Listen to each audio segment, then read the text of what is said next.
Thank you. I'd like to introduce Mr. Pat McGraw. He is our Chief Innovation and Development Officer, one of the coolest titles, that's what he always says.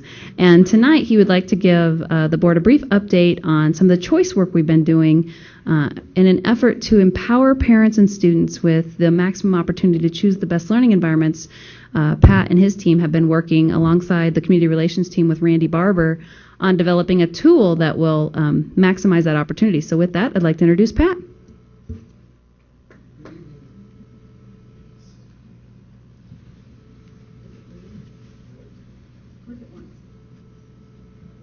Good evening.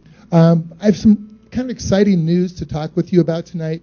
Obviously, when we talk about our vision with choice, our vision about choice is about the kids. We're wanting to maximize the potential of all the kids that we have within our school district. Talk a little bit about the how. We're going to get to that point today because in this first slide, we talk a little bit about communicating the unique qualities of our schools to parents. Because face it doesn't matter how many options we have out there if people don't have good tools and the ability to research what they need to get the best from those options. That's one piece. But we also have a piece, and by the way, no, there is no sound that goes with this, but it looks cool because there's kids walking around with this. But the other thing that we're talking about here is we want to empower our schools, and I'll talk a little bit more about this later. If we don't provide schools with the training and the resources that they need to offer those options to our kids, it doesn't really matter. We're going to concentrate today on the communication aspect, but I have some statistics that I think are quite telling. Okay, we talk about how all students are unique, but when we look at what we've got in our district right now, obviously we have our neighborhood schools, and I'll break down the numbers a little bit for you in a minute. 81% of our kids now are going to neighborhood schools. We have magnet schools, charter schools, online schools, and homeschool opportunities. I think when we went through several years ago and we talked about we wanted to have this broad bandwidth of options for all kids that live in Douglas County. This was pretty telling to me. When I did a lot of research around this in the last week, and when we talked about the kids in neighborhood schools, we always talk about the total number of kids within our neighborhood schools, around 55,000 kids. When you look at charter schools, it's about 8,800 kids. Homeschool, 730. Online, which is our Colorado Cyber School or HOPE, our Colorado Cyber School and HOPE, around 27. That number is actually a little bit low right now because there's been some increased enrollment there. Magnet schools within our district, 939 kids. Alternative high school, 278 kids. I took a different look at the data than I'd ever looked at before because, we always talk about choice, and there's a misconception around choice. Choice isn't just about a charter school. If you look at our neighborhood schools where we have 81% of our kids, of that total, about 5,300 of those kids are not going to their neighborhood schools. They've made the choice to go to a neighborhood school somewhere in the district. That's telling, 10% of those numbers. If you look at the total number of kids that are involved in choice in Douglas County, period, it's about 27% of the kids, and that number is a little bit skewed because we have about 2,700 kids from Hope Online that are kids from all over the state that are a part of what we're doing here right now. But if you look at that, between our magnets and all the different things, about 1/3 of the kids are involved in choice. I think this goes back to that idea that even our neighborhood schools, when we talk about what they do, when we look at the programs we have a lot of different things going on. These things are driven at a local level, okay? Either parent groups or principal groups or somebody else, they're deciding we want to try some of these different programs. And you can see, I put up some of the big ones that we're doing in the district right now. When we look at Artful Learning, we've had some really nice results happen with that so far. Leader in Me, we're one of the leaders in the Denver metro area in terms of making that happen. A lot of these different things that we have here, though, they're driven by the schools. If you look at we have a couple of charter school programs, Core Knowledge and STEM. Once again, those are local groups that have chosen to pick these different curriculum types that they're going to deal with there. Now, our goal, though, in terms of doing all this work, is to provide parents the tools to make really good, informed decisions about where they're going to send their kid. And they know better than anybody what their child's best educational environment could be. But those decisions are only as good as the data that they have to make those decisions. So the first thing I'm going to talk about, and Dr. Fagan had talked earlier about Randy Barber and Mark Brown Mark Brown's from IT, Randy from our communications department, have done an incredible amount of work on refining. We came out with an early version, a version 1.0 of a School Selector Tool, and it wasn't what we wanted. It didn't have the depth. It didn't really differentiate between anything that we had in our district to allow parents to make those good choices, to do those comparisons, and really figure out where they wanted to go. So Randy and Mark has worked with Tom McMillan in my office and Kathy Brown, our parent liaison, who will be talking a little bit about another opportunity that we have here in a moment. They've worked very hard to develop a tool that doesn't just ask surface questions. It really digs down a little bit in terms of what about the culture of the school?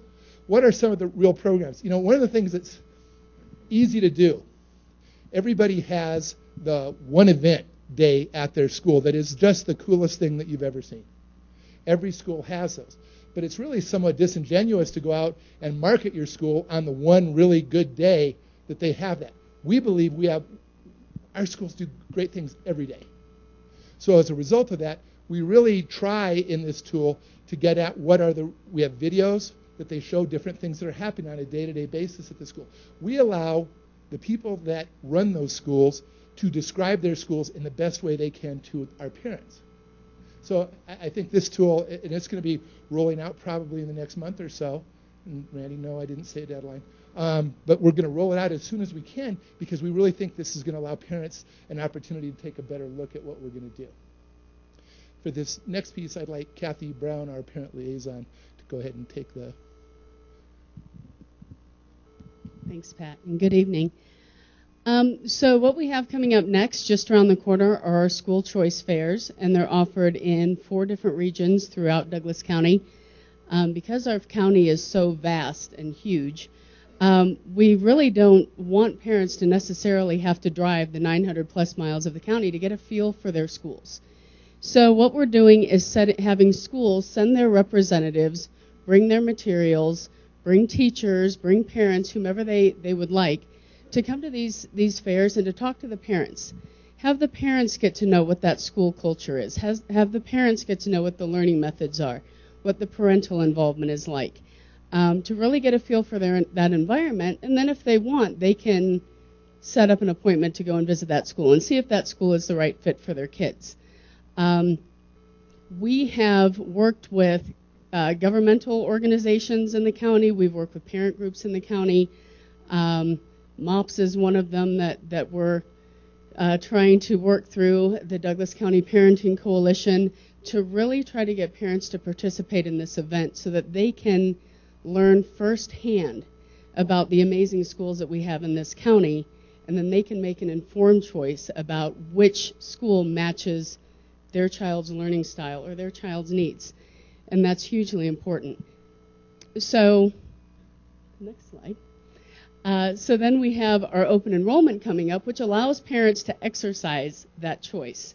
We have 2 different periods, and parents can basically prioritize the schools that they would like to send their kids to and go from there, and we notify them of their choice. And coming up, obviously, you can see it comes up November 1st with our first round and round 2 on April 15th. So we're hoping parents get out there and open enroll if they choose to, and we know that schools get filled up quickly, and we have some schools that are at capacity, so it really helps them to get a jump on that. One of the things I really want to emphasize, and I think this is proudest, I've been in Douglas County about 31 years, and all of our schools are great.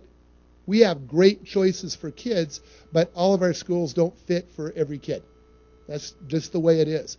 So what we'd like to do is we'd like to ensure that, I love this quote. Peter Groff came through and he said, in terms of the advantages we have, we don't have to do something like this. But, however, Douglas County School District has decided it can do better by giving all of its students a chance to succeed. So regardless of the fact that we're doing okay, what we're doing is we're going that extra mile to ensure that the parents have the opportunity to find that best fit for their kids. And I want to refer back one more time to those statistics. A third of our kids in the district choose to go to a magnet school, an alternative school, an online school, a charter school, or most of them, over 70%. They know that their neighborhood school is the best fit for them, but there's another 10% that will go around and find those programs. So I think that's something that we can really be proud of as a district.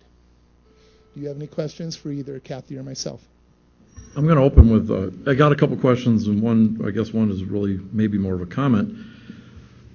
When we said 27% are exercising choice, but I think it's clear from my own experiences with my kids in the schools I've been involved with and in visits around the district that those that are going to their own boundary zone neighborhood school are actively choosing it.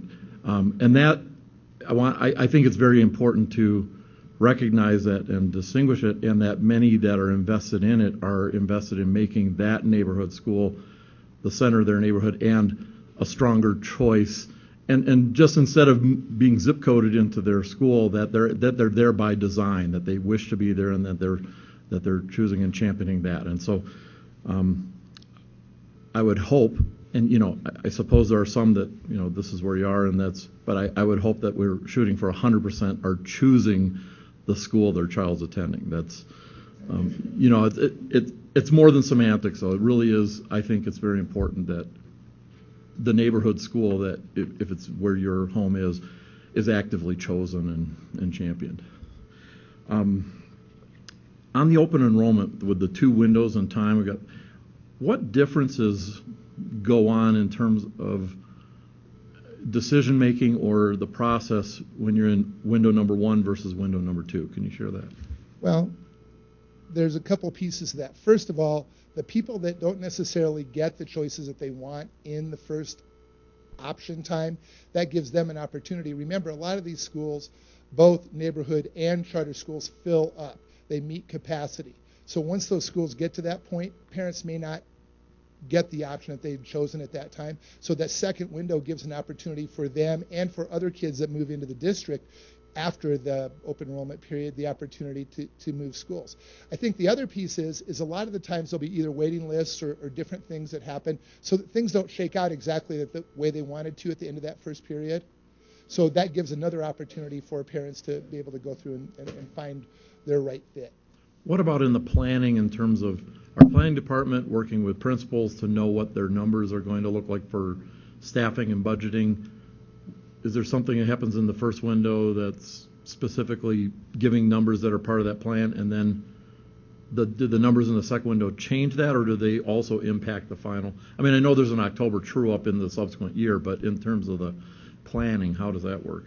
Well, I think where it can really impact schools directly is a lot of the staffing is done on the first window, because most of our hiring period, and I know Brian Caesar in the back saying our hiring period is more extended than that probably too. But we do the majority of our hiring based on that first open enrollment period. The second one is more of a true-up type of an area where you're going to have to fit and choose and fill up the gaps in terms of what you're going to be able to do then. So it does make it, I think, it makes it more difficult for planning, but I think our people are so good at what they do with that now that they found a way to make it. Well, and even though the second window, time window is longer, are there fewer changes done in that window than in the first? When you look at it, particularly when you look at in terms of the charter schools, most of their waiting lists and stuff, they're all filled up by the times because they have those full grades that come into schools. Those are the ones that take large number of people, and the gaps after that are much smaller. Thank you. Other questions? Director Geddes. How many schools do we have that are not fully attended? Any? You mean that aren't full? Yeah. We have a number of schools that aren't full. Highlands Ranch has aged out a little bit, so we have some schools up there that have some seats available, and that happens in all school districts. And in fact, Douglas County has done an excellent job of not building to peak enrollment, but instead building to plateau enrollment. And they have used calendars and mobiles to manage the difference. So, but we do have a little bit of capacity in some places. Are any of the high schools under enrolled? Well, so Rich Cosgrove and I have this conversation. The way that we look at schools is we look at all the rooms, if they're used as intended, how many students could that school hold? Sometimes what happens, and I was a high school principal, so I know this is natural, when you have a little bit of space, you kind of move into it. So according to our data, there is capacity available at Ponderosa High School, at Highlands Ranch High School, but if you walked through, you wouldn't see lots of open space because they use the space pretty well. So, but we do have space in some of our high schools. So at those schools where there's under-enrollment, is the teacher-student ratio better than at some of the fully enrolled schools or not? Not exactly, because you still staff at a certain ratio regardless of your space.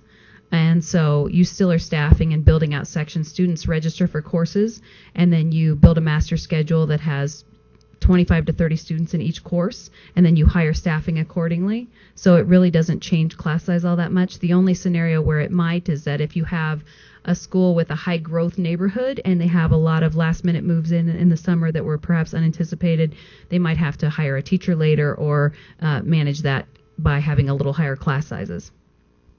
Thank you. Any others? Thank you very much.